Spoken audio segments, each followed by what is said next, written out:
Urban FM 104.5. Urban FM 104.5.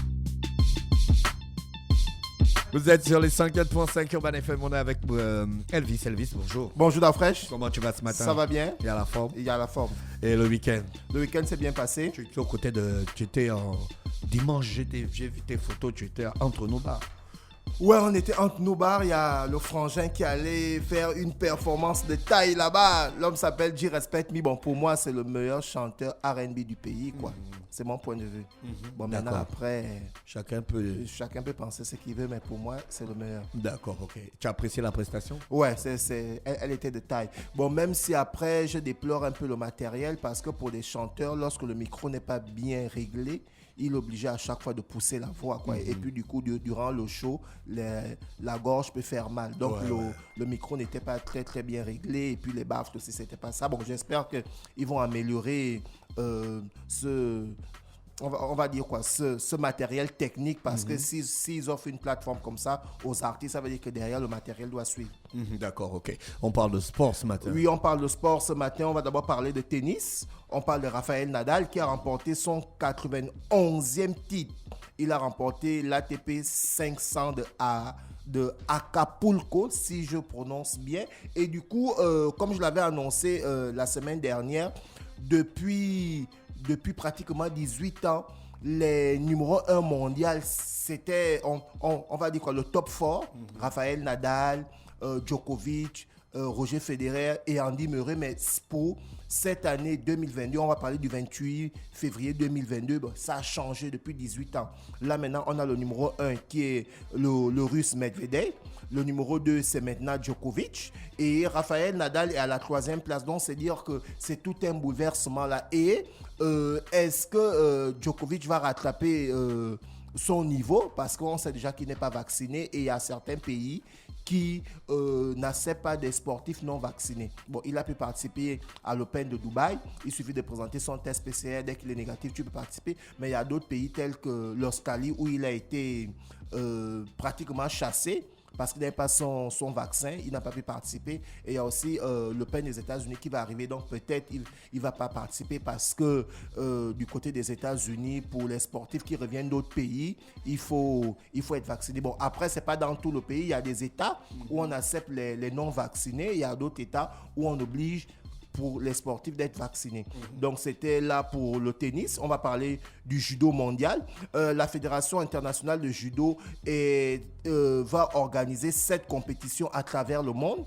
Et en fait, ces compétitions-là seront là pour juger les 52 arbitres qui ont été retenus pour, après cette compétition-là, sélectionner 16. Parce que derrière, il y a les Jeux Olympiques qui vont se jouer du côté de Paris. Donc, pour la Fédération internationale de judo, il faut amener là-bas les 16 meilleurs arbitres. Et pour sélectionner ces 16 meilleurs arbitres, comment il faut faire? Il faut les juger au pied du mur. Donc, voici pourquoi la Fédération internationale de judo va organiser cette compétition à travers le monde où ils ont sélectionné les 52 meilleurs arbitres. Et on souligne qu'il y a l'arbitre gabonais, c'est un grand maître qui a été sélectionné, l'arbitre gabonais. Donc, c'est lui. Il est actuellement, que je regarde un peu, c'est M. Gimbi qui a été sélectionné. Il est le meilleur arbitre sur le continent. En matière de judo. En matière de judo. Il est très bon. Donc, il est le meilleur arbitre sur le continent et il est le 19e mondial. Il est le 19e mondial en judo. Oui, Jean-Claude Njimbi, si je prononce bien. Il est 19e mondial et il est le meilleur arbitre judo et c'est un grand maître. Et vous savez que le judo, qui est une discipline du Japon, si je ne me trompe pas, du Japon, qui est un art martial du Japon, c'est un sport qui fait couler beaucoup d'encre et de salive quand on arrive au niveau des Jeux Olympiques. On se souvient du grand judoka français David Douillet et il y a Teddy Riner. Donc du coup, c'est cette plateforme-là que cette fédération internationale va offrir à ces 52 arbitres qui ont été sélectionnés pour participer à ces... Mais c'est vrai que Teddy Riner, il nous a fait oublier David Douillet. Hein? Oui. Parce que le grand champion, c'était David Douillet. Pour ceux qui regardent les Jeux Olympiques en 96 à Atlanta, en 2000 à Sydney, le grand champion français, c'était David Douillet. Maintenant, Teddy Riner avec ses 2,02 m, sa corpulence, il est venu faire oublier l'ancien, quoi. Donc, c'est cette compétition-là qui vont évidemment juger au pied du mur les 52 arbitres qui vont participer à ce tournoi et 16 seront retenus. On espère vivement que Jean-Claude Djibi, le Gabonais, qui est le meilleur en Afrique et qui est le 19e mondial, fera partie des arbitres qui seront sélectionnés pour les Jeux Olympiques qui vont se jouer du côté de Paris. Donc là, c'était pour parler de judo. On va parler de basketball. L'arrêté ministériel qui interdit le sport ici au Gabon est bel et bien respecté, mais ça n'empêche pas qu'il y a quand même des anciens qui se retrouvent pour essayer de joindre l'utile à l'agréable, parce que lorsqu'on a passé une semaine difficile, il y a d'autres qui vont à la plage avec la famille, il y a d'autres qui vont à d'autres endroits. Donc, les anciens basketteurs qui ont grandi à la SNI se sont retrouvés ce samedi pour un match de gala qui opposait les anciens aux jeunes. Donc, on avait par exemple des internationaux comme Ambourou Aboubakar qui ont participé, le Code Sky. Donc, c'était, on va dire quoi, un match de deux générations pour permettre à ces grands basketteurs du côté de la SNI pour se retrouver. Mais n'empêche que le match s'est bien passé, mais après le stade, le terrain de basket de la SNI se trouve à l'église Jean Bosco, donc du coup à la mission catholique. Donc vous ne pouvez pas jouer du matin jusqu'au soir. Il faut respecter le règlement. Donc le match s'est très bien passé. Donc c'est dire que c'est vrai que les championnats de première division et de deuxième division sont arrêtés depuis l'année dernière, mais quand même il y a des anciens sportifs qui se retrouvent pour pouvoir évidemment rattraper le niveau et puis pouvoir se retrouver à mettre en pratique leur passion, qui est pour ceux qui jouent au basket, là-bas le panier, pour ceux qui jouent au foot, le ballon rond. Donc nous allons maintenant parler de football. On va faire un côté du grand club, du Grand Afrique. Chelsea qui a perdu la finale de la Coupe de la Ligue. Il faut dire déjà que c'est une finale qui opposait les deux meilleures équipes de la Première Ligue. Chelsea, récent vainqueur de la Coupe du Monde des clubs. Liverpool, qui a remporté la Ligue des Champions 2019.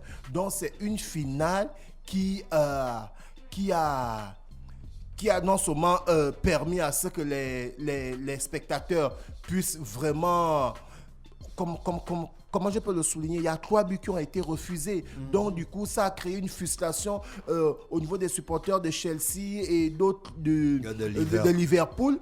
Après, on a vu le coach allemand de Chelsea. On ne sait pas ce qu'il voulait faire, parce qu'on se souvient que le dernier coach à avoir fait ce qu'il a eu à faire durant le match, ce n'est que Luis Van Gaal en Coupe du Monde 2014, le quart de finale qui opposait le Costa Rica aux Pays-Bas.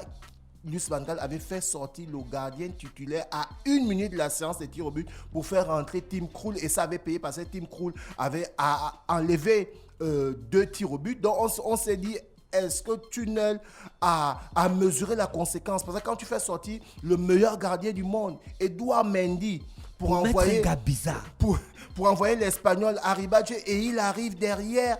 Il est non seulement incapable d'arrêter un tir au but, mais il envoie encore le pénalty au ciel. Donc, oui, parce que c'est lui qui a tiré le dernier. Oui, c'est lui qui a tiré le dernier pénalty. Et effectivement, le score, c'était 0 but partout.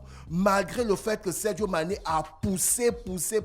Eh bien, Edouard Mendy a montré à Sadio Mané que tu es mon capitaine. C'est vrai, tu es la star de notre équipe. On vient de remporter la CAN, mais quand on arrive dans nos différents clubs, bon, moi je te montre que je suis le meilleur gardien du monde. Et pour ceux qui ont regardé le match, ils ont pu le voir, parce que Sadio Mané a poussé. Edouard Mendy a complètement gardé les cages de Chelsea inviolées, quoi. Donc c'était une très grande rencontre.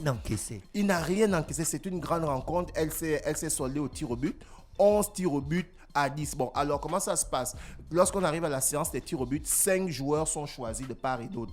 Maintenant, lorsque tous ces 5-là marque ou rate et que le score est toujours à égalité, on procède par le tirage d'autres joueurs. Donc voilà pourquoi on a l'habitude de constater que même les gardiens arrivent à tirer. Parce que s'il n'y avait pas ce règlement-là, on devait avoir des joueurs comme Maradona ou Zidane ou comme Zico qui allaient tirer les 5 tirs directement du coup. Tu vois, donc du coup, ça ne devait pas avoir son sens. Et voilà pourquoi le gardien de Chelsea a tiré le dernier tir au but, mais hélas, il a manqué ce tir au but là, donc ce qui fait que Chelsea a perdu la finale de la Coupe de la Ligue face à Liverpool. Ça nous a quand même montré le niveau actuel de Chelsea. Hein. Bien sûr. Le niveau est haut. Oui, le niveau est très haut. C'est le champion d'Europe en titre. C'est l'équipe qui détient la Coupe du Monde des clubs. Donc, c'est pas un club qui joue le championnat du Moyen-Ogooué ou bien du Wellington. C'est pas le quartier, c'est le grand Chelsea. C'est 2 Ligues des Champions là, c'est plusieurs fois champion d'Angleterre. Donc le niveau était très haut, malgré le fait que Chelsea a perdu cette finale, le niveau était très haut. Et on va toujours parler de ce club de Chelsea là, avec ce qui se passe du côté de l'Ukraine. Le président de Chelsea a tout simplement et a mis sa carrière de président de Chelsea en pause par rapport à ce qui se passe entre l'Ukraine et la Russie. Donc pour que ça ne fasse pas le buzz parce qu'il est russe, après voilà, Chelsea ceci, Chelsea cela. Donc du coup, il s'est retiré de la présidence de Chelsea. Et toujours dans ce même fait-là, il y a l'équipe russe qui doit normalement jouer les barrages de la Coupe du Monde. Et il y a la Pologne et la Suède qui ont catégoriquement refusé de jouer contre la Russie pour les barrages de la Coupe du Monde par rapport à ce qui se passe du côté de l'Ukraine là-bas. Donc c'est un conflit d'une zone qui va maintenant se retrouver dans le sport. On espère vivement que ce sera redressé et bon, ce sera bien planifié parce qu'il y a le président de la FIFA qui a dit que tous les matchs que la Russie devait jouer à domicile, ils vont jouer ça en terrain neutre. Mais malgré que le président de la FIFA ait eu à suturer de cela, la Pologne et la Suède ont quand même refusé d'affronter la Russie. Donc, c'est dire que ça devient compliqué maintenant. Là. Est-ce que la Russie va se retrouver à ne pas jouer les barrages? Entre-temps, elle est qualifiée pour jouer les barrages. Est-ce que la Suède et la Pologne vont finalement rencontrer la Russie en terrain neutre? On ne sait pas, mais on espère vivement que ce sera structuré. On continue dans le football pour parler de la Ligue 1. Je l'ai annoncé le week-end. On avait le choc des 2 équipes les plus titrées du championnat de France. Le Paris Saint-Germain, 9 titres qui étaient opposés à Saint-Étienne, 10 titres de champion de France. Et bien, on a vu l'ouverture du score du compatriote Denis Bouanga. Denis Bouanga qui a ouvert le score et Denis Bouanga aujourd'hui qui a quelques petits problèmes parce que l'année dernière, on se souvient vers le mois d'avril 2021, sur son compte Snapchat, il a reçu des injures de macaques, de singes, de sales négros, etc., etc. Donc, le club qui a porté plainte pour racisme, c'était 5 individus qui avaient eu à poser cet acte-là. Il y a juste un qui a été sanctionné. Et bon, on trouve que la sanction, elle n'est pas très conséquente parce qu'il a été sanctionné de 500 €. Ça fait à peine 32 000. Alors qu'elle a tapé le chat, on lui a dit Entre-temps, Kurt Zouma, qui a chuté son chat, ça a fait tout un buzz. Donc, en fait, c'est dire qu'aujourd'hui, en Europe, on a cette petite injustice-là qui, jusqu'aujourd'hui, n'est pas réglée. Et l'ancien capitaine des Lions Indomptables, qui est aujourd'hui président de la Fédération camerounaise de football, Samuel Eto'o, l'avait souligné quand il était joueur. Il disait, dès lors que les joueurs noirs comprendront que ceux qui dirigent les instances de football vont perdre beaucoup d'argent lorsqu'ils vont manifester, lorsqu'ils subissent de tels actes, vous allez voir que la donne va changer. Mais comme nous les Noirs, lorsqu'il y a des propos racistes sur nous, on banalise toujours ça et tout. Et du coup, ça sera toujours là. Parce que c'est inconcevable qu'un joueur comme Denis Bouanga, qui évolue dans un grand club comme Saint-Étienne, sur son compte Snapchat, il arrive à recevoir des injures pareilles, sale négro, macaque, etc. Et les 5, il y a un qui est appréhendé et c'est juste 500 €. 500 €, c'est une somme minime.